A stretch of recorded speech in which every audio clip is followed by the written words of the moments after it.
If you want to crop a video in DaVinci Resolve 20, whether you're cleaning up the frame, removing unwanted edges, or reframing your shot for a better composition, you're in the right place.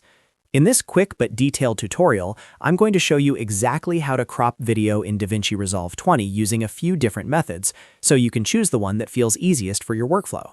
And if this tutorial helps you out, make sure to hit the like button and subscribe for more easy editing guides just like this one. Let's jump right into it. First, open your project in DaVinci Resolve and go to the Edit page.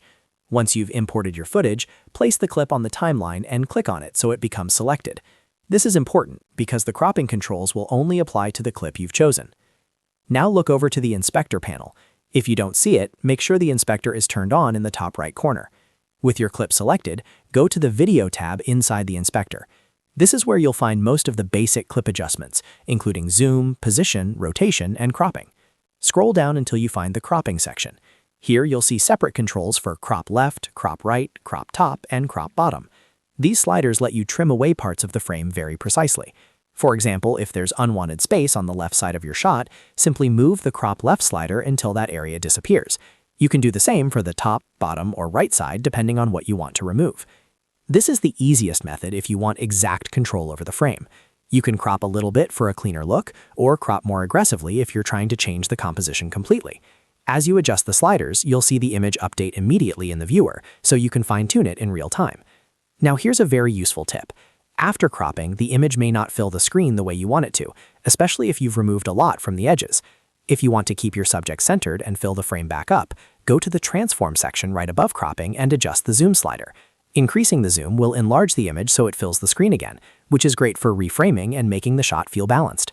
This is especially helpful if you're turning a wide shot into a tighter, more focused shot, or if you need to remove distracting objects from the edges without leaving empty black space around the frame. Just be careful not to zoom in too much, or you may lose image quality or cut off important parts of the subject. If you prefer a more visual and hands-on method, DaVinci Resolve also gives you an on-screen cropping option. To do that, click the Transform icon at the bottom left of the viewer.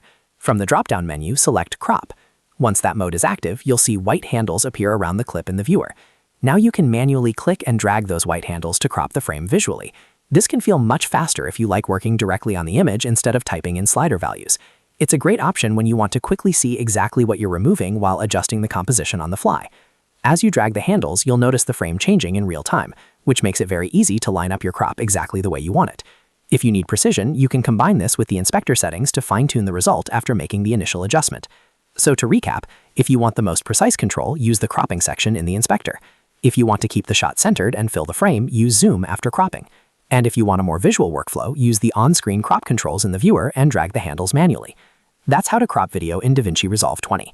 It's a simple process once you know where the controls are, and it can make a huge difference in how clean and professional your edit looks. If this video helped you, please give it a like, subscribe to the channel, and turn on notifications so you don't miss the next DaVinci Resolve tutorial. Thanks for watching, and I'll see you in the next one.